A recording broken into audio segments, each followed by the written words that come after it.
लकीरों का खेल बड़ा अजीब होता है। लकीरों का खेल बड़ा अजीब होता है। हथेली पर खिंच जाए तो किस्मत बन जाती है।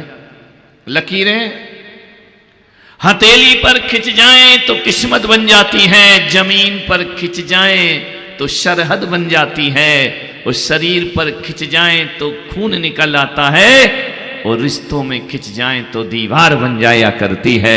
लकीरों का खेल बड़ा अजीब खेल होता है। आज रिश्तों में लकीरें खिंच रही हैं। कभी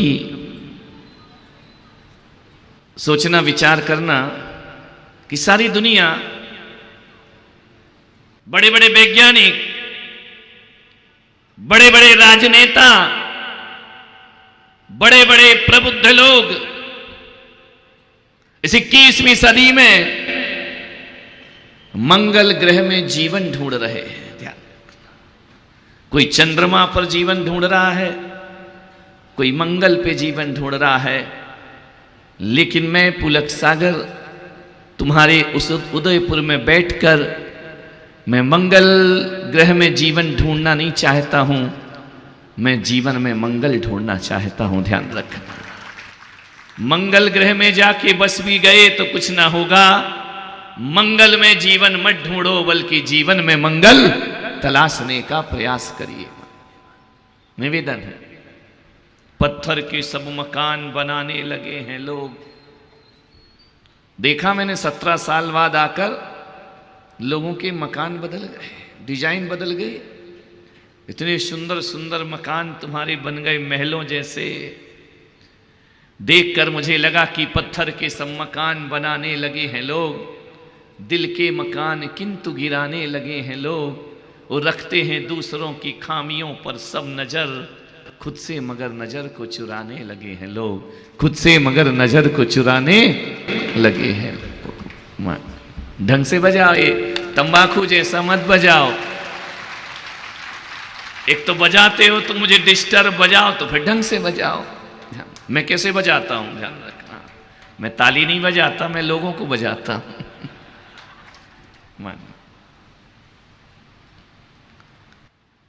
मकान बड़े हो गए,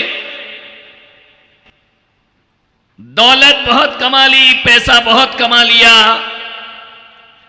आज मैं देखता हूं अपने वतन में, अपने मुल्क में, तो पैसों का आसमान तो दिखाई देता है, लेकिन रिश्तों की जमीन दिखाई नहीं देती है। ध्यान रखना, झोपड़ी भी सूनी है और कोठी भी सूनी है। मान्यवर, आपसे निवेदन है, आंखें प्यार और अपनापन को ढूंढ रही हैं।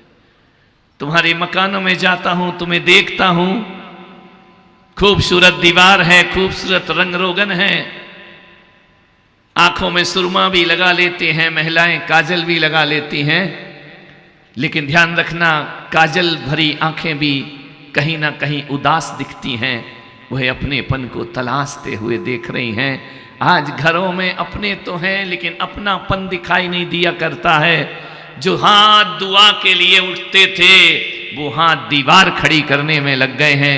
मान्यवर, आपसे निवेदन है, एक मकान की, कभी अपने मकान की आवाज को सुनना।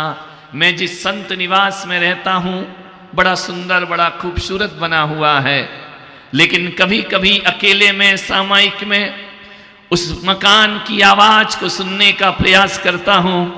मकान से मैं पूछता हूं, मकान बात करते हैं आपस में, मकान कहते हम सदियों से खड़े हैं और सदियों खड़े रहेंगे, लेकिन हमारे साथ जो रहता है वो बिखर जाता है, समय से पहले दुनिया से चला जाता है। परिवार बिखर जाते हैं, दीवार खड़ी रहती है। मान्यवर, ध्यान रखना, बेशक ईंट पत्थर इसलिए खड़े रहते हैं, बड़े बड़े महल खड़े हैं। महाराणा उदय सिंह का महल यहां पर दो जलायमान हो रहा है, पूरे उदयपुर में बहुत सुंदर महल बने हैं। लेकिन एक बात आपसे मैं कहता हूं, ये महल क्यों खड़े हैं बरसों से? राणा और महाराणा दुनिया से विदा हो गए, चक्रवर्ती विदा हो गए, सम्राट विदा हो गए। अरे अमीर चले गए, गरीब चले गए, एक दिन आप भी चले जाएंगे और हम भी दुनिया से चले जाएंगे। लेकिन मैं आपसे आग्रह करता हूं, ये मकान क्यों खड़े हुए हैं? क्योंकि ईंट को, पत्थर को बड़ी मजबूती से पकड़े हुए हैं। ध्यान रखना, दीवार क्यों खड़ी रहती है? मजबूती से ईंट पत्थर एक दूसरे को पकड़ते हैं। और आदमी का परिवार क्यों बिखर जाता है? उसके रिश्तों की मजबूती की पकड़ ढीली पड़ चुकी है। ध्यान रखना, अरे जैसे ईंट ने ईंट को पकड़ रखा है, वैसे रिश्ते रिश्ते को पकड़ के रखे। मैं कहता हूं तुम्हारे घर में स्वर्ग उतरने में ज्यादा देर नहीं लगेगी। ध्यान रखना, इस रिश्तों को पकड़ के रखो मेरे भाई, रिश्तों को बिखरने मत दो। मान्यवर, जब कभी भी किसी घर में बंटवारा होता है तो एक बात याद रखना, संपत्ति का बंटवारा हो कोई दुख की बात नहीं है, कोई चिंता की बात नहीं है। दुख की बात तो तब होती है कि संपत्ति से ज्यादा हमारी संवेदनाओं का बंटवारा हो जाया करता है, हमारे रिश्तों का बंटवारा हो जाता है, हमारी भावनाओं का बंटवारा हो जाता है, हमारी संवेदनाओं का बंटवारा हो। ये दुख की बात है। मान्यवर, दो भाई मकान की वजह से अलग अलग रहें, मुझे कोई प्रॉब्लम नहीं है। ध्यान, किसी को क्या समस्या है? फैमिली बढ़ती है, मकान दो हो जाते हैं, उसमें क्या समस्या है? ये कोई बुरी बात नहीं है। जरूरत है दो भाई मकान की वजह से अलग हो जाए, कोई गलत काम नहीं है। लेकिन दुख तो तब होता है कि जब दो भाई मकान की वजह से नहीं, मन की वजह से अलग होते हैं ना, तो जीवन में रिश्ते धराशायी हो जाया करते हैं। ध्यान रखना। और एक बात याद रखना, आंगन में दीवार बाद में उठती है, पहले मन में दीवार उठा करती है। और इसको भी स्मरण में रखो सदा कि जब अपने आंगन में दीवार खड़ी होती है तो पड़ोसी का आंगन नहीं, अपना आंगन छोटा हो जाया करता है मेरे भाई, अपना मकान छोटा हो जाया करता है। मकान की वजह से अलग रहो, मन की वजह से अलग नहीं होना चाहिए। ध्यान रखना, मकान की दूरी चलेगी, मन की दूरी नहीं होनी चाहिए। एक निवेदन है, आखिर ऐसा क्या हो जाता है दो भाइयों में कि बचपन में होते हैं तो बहुत प्यार करते हैं, लाड़ करते हैं, एक दूसरे को बिना रहते नहीं हैं। बाजार से मिठाई आती है, दोनों भाई मिलके खा लेते हैं। तीज त्योहार आता है, दोनों भाई नए कपड़े पहनकर बचपन में ऐसे चलते हैं कि पूरे शहर के शहंशाह यही बन गए हों। ध्यान रखना, दिवाली आई मिलकर फटाके फोड़े, राखी आई मिलकर राखी बंधाई। लड़ते भी हैं, झगड़ते भी हैं, लेकिन ऐसे नहीं लड़ते जैसे तुम लड़ते हो। ध्यान रखना, कभी दो छोटे छोटे भाइयों को देखना आपस में लड़ लेते हैं, मारपीट कर लेते हैं, एक दूसरे के बाल भी पकड़ लेते हैं, चांटे भी मार देते हैं, लेकिन घंटे दो घंटे बाद देखो तो दोनों भाई गले में हाथ में डाल करके घूमा करते हैं, हाथों में हाथ डालकर। वो लड़ाई बचपन की अच्छी थी कि बड़े की लड़ाई अलग है। ध्यान रखना है, बचपन में लड़ते थे फिर एक हो जाया करते थे, लेकिन बड़े में लड़ते हो और लड़ाई का मुद्दा उतना बड़ा नहीं होता, लेकिन जिंदगी भर की बोलचाल बंद हो जाया करती है। ए खुदा, इस समझ से तो ना समझ बचपन अच्छा था जब हम लड़ भिड़ करके एक हो जाया करते थे। ध्यान रखना, बड़े होके ऐसे लड़ते हो कि एक दूसरे को देखना पसंद नहीं करते हो, एक दूसरे के घर आना जाना पसंद नहीं करते हो, एक दूसरे से बात करना पसंद नहीं करते हो। मान्यवर, अभी संचालक जी कह रहे थे कल बेटियों पे बोला, परसों पिता पे बोला, आज भाइयों का नंबर है। ध्यान रखना, परिवार तो सबसे मिलके बनता है। विचार करिए, एक बहुत बड़ा मकान था, मैं उसमें आहार को गया, मुझे प्रॉब्लम है, मैं सीढ़ी नहीं चढ़ सकता हूं अभी कुछ दिन से। वो मुझे चौथे माले पे ले गया तो अब क्या करें, लौटो को भूखे मरो, जाओ तो खा के आओ। कर क्या सकते हम, बोल कुछ सकते नहीं। भगवान कहते मौन लेकर के जाओ। इशारा कर नहीं सकते, दोनों हाथ बांध दिए जाते हैं, एक अंजलि बना देते हैं, एक में पीछे कमंडल दे देते हैं। अब करेगा क्या बच्चू, उसने 3 चक्कर लगा लिए, चक्कर लगे कि फंसे चक्कर में, ध्यान रखना है।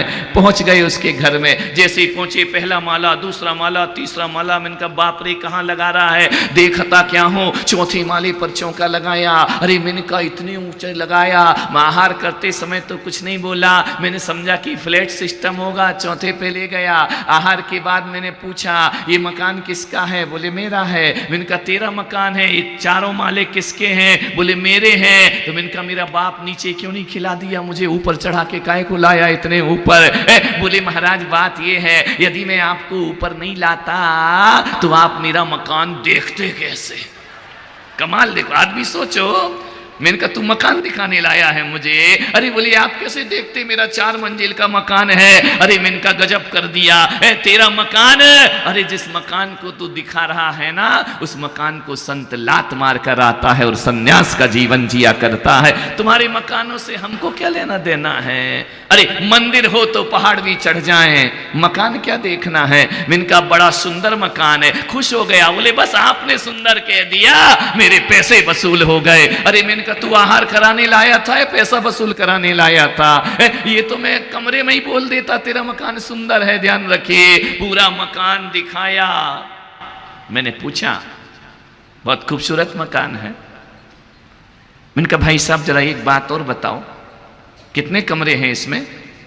बोले 4 माले में कितने होंगे सुनील। हाँ तुम ही आर्किटेक्ट है, जैसे इंजीनियर तुम ही थे उसके, ऐसे बता रहे 12-13। कमाल हो गया, तुम्हें खुद का मकान बनता नहीं, दूसरे की गिनती करके बैठे। मान्य सोचना 15 कमरे 20 कमरे। मैंने उससे पूछा कि भाई इन 20 कमरों में कौन कौन रहता है, तेरी माँ कहाँ रहती है। नजरें झुकाई, बोले मेरे पास नहीं, दूसरे भाई के पास रहती है।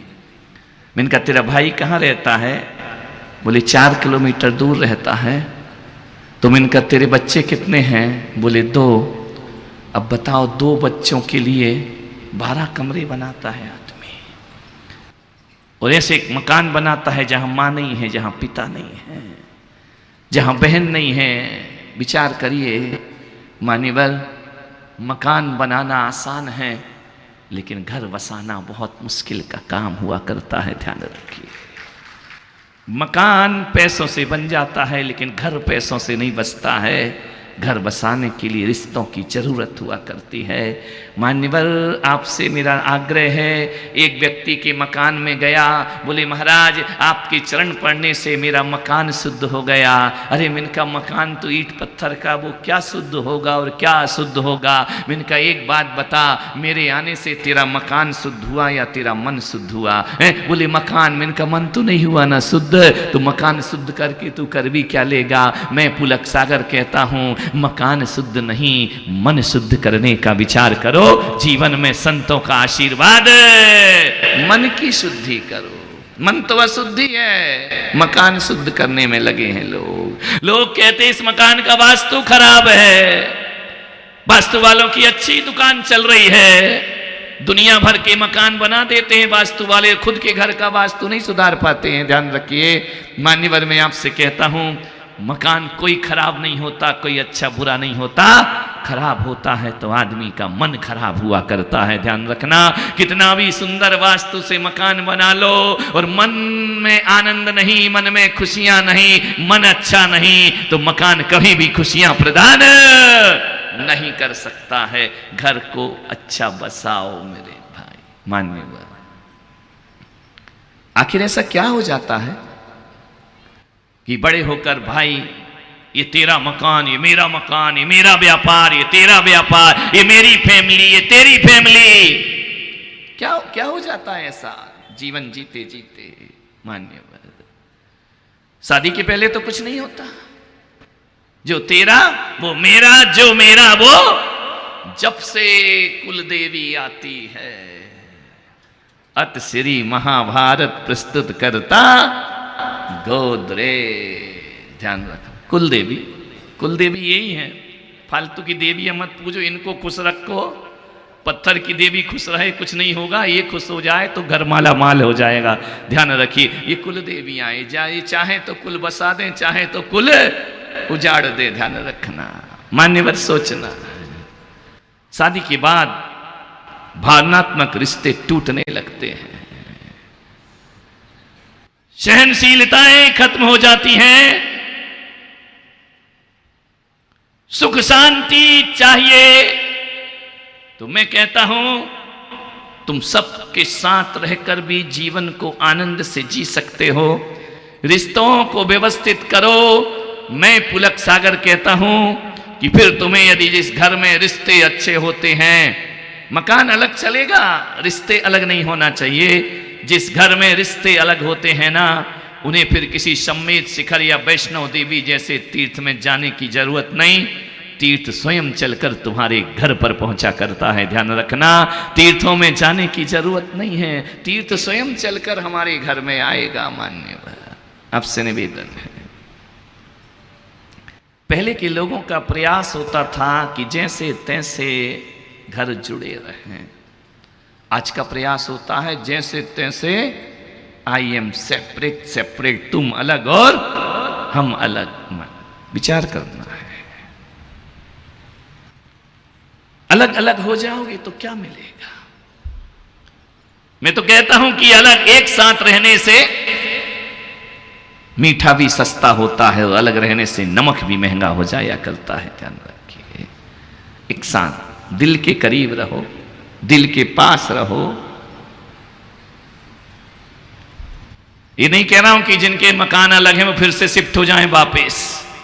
मैं पत्थर के मकान नहीं जोड़ रहा हूं, मैं दिलों के मकान को जोड़ने की बात कर रहा हूं। ध्यान रखना, एक मकान बनाने में आदमी की जिंदगी भर की कमाई लग जाया करती है, बड़ी मुश्किल से मकान खड़े हुआ करते हैं। ध्यान रखना, आज के युग में मकान बनाना और भी ज्यादा कठिन काम हो गया है। आपसे निवेदन है, टूटो मत, रूठो मत, लड़ो मत, झगड़ो मत। ध्यान